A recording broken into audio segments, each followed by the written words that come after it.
Thomas Hamlin's wages. Ed Huntley, David Brinkley, John Chen, Tom Brokaw. The Schiavo case. More legal setbacks for Terri Schiavo's parents. Now, 1 week since her feeding tube was removed, her father says she's in her final hours.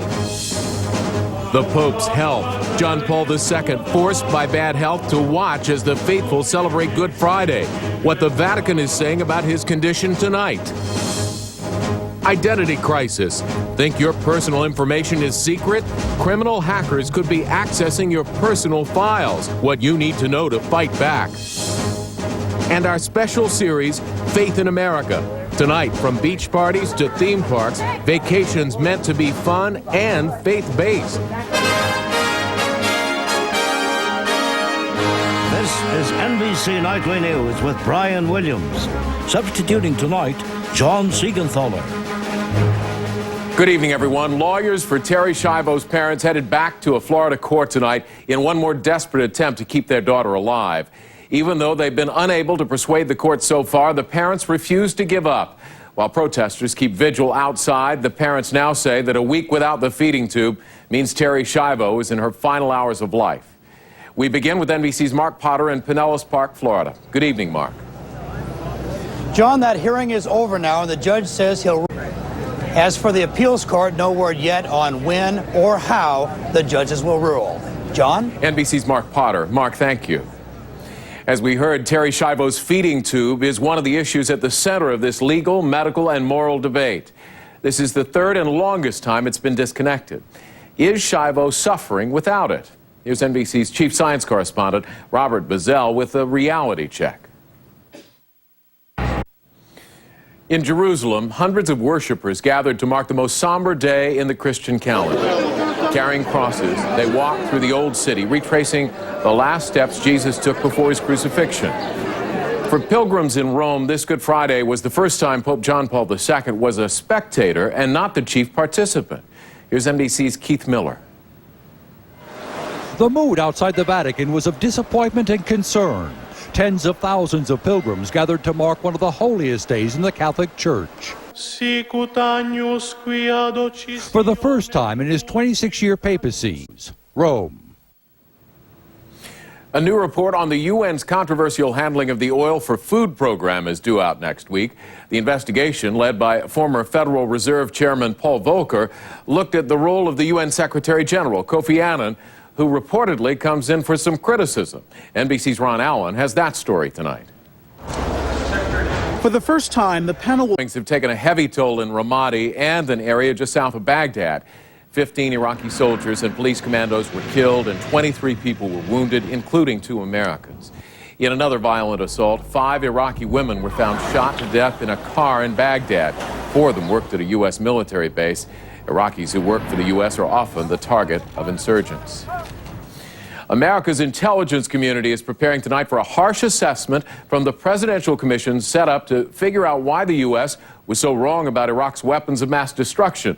The report is due out Thursday, but NBC's chief foreign affairs correspondent Andrea Mitchell has details tonight from Washington. Good evening, Andrea. Good evening, John. Well, NBC News has learned that the CIA will be singled out for the harshest criticism for its pre-war judgments about Iraq's weapons of mass destruction.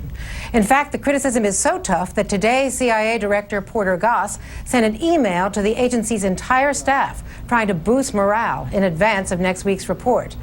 Sources say the commission will also blame the government's 14 other intelligence agencies for pre-war mistakes about Saddam's weapons.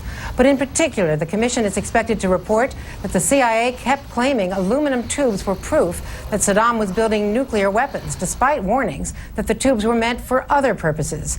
The report will also blame the CIA for saying that Iraq had stockpiles of illegal weapons and allowed itself to be fooled by a bad source about mobile biological germ warfare vans. John? NBC's Andrea Mitchell in Washington. Andrea, thank you. Up next, NBC News In Depth tonight. A rare look at an isolated, beautiful, but poor place. The Indian reservation where one young man apparently lost all hope this week. And later, in our special series, Faith in America, spring break like you've never seen it before. NBC News In Depth tonight, a rare look inside the Red Lake Indian Reservation where a troubled 16-year-old boy killed 10 people, including himself, earlier this week.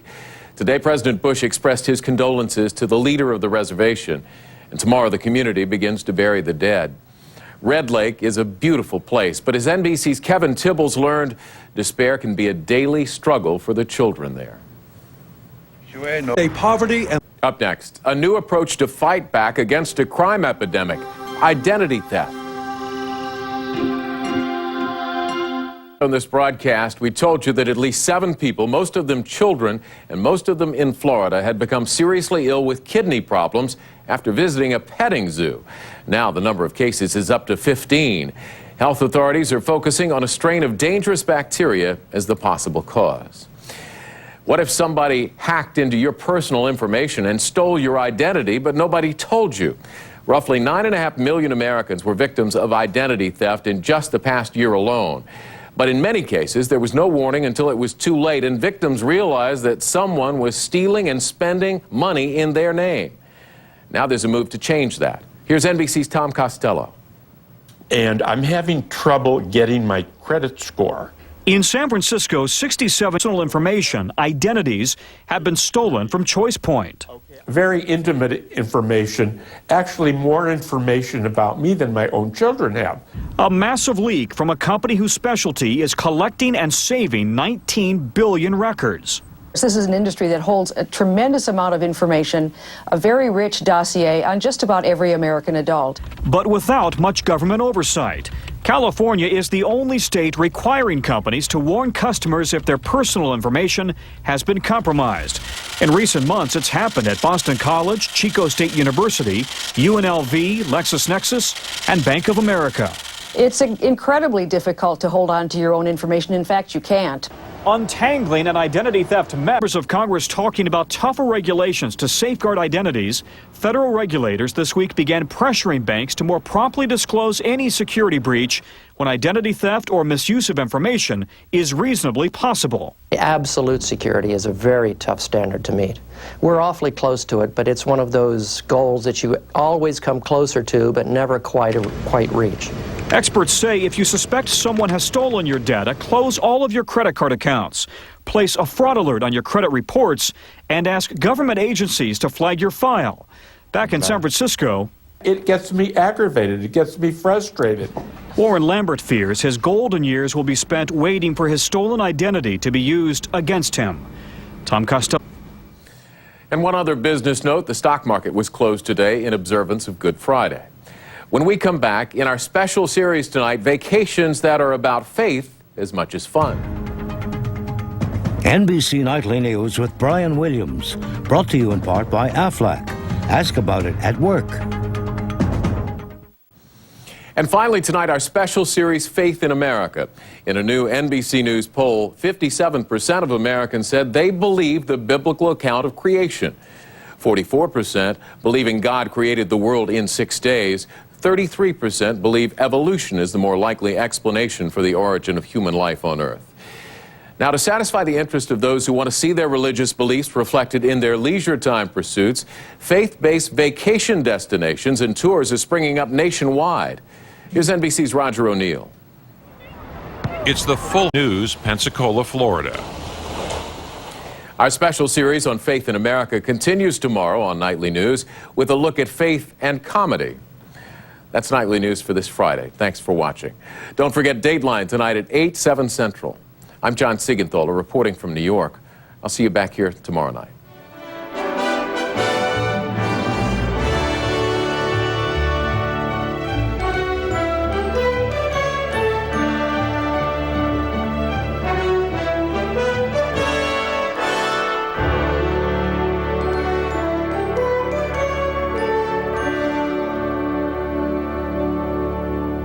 Sunday, a special edition, Faith in America. As many Americans celebrate Easter, a look at the role religion plays in politics. If it's Sunday, it's Meet the Press. Next on Extra. Good morning. Papal blessing. Pope John Paul II appears at his window and blesses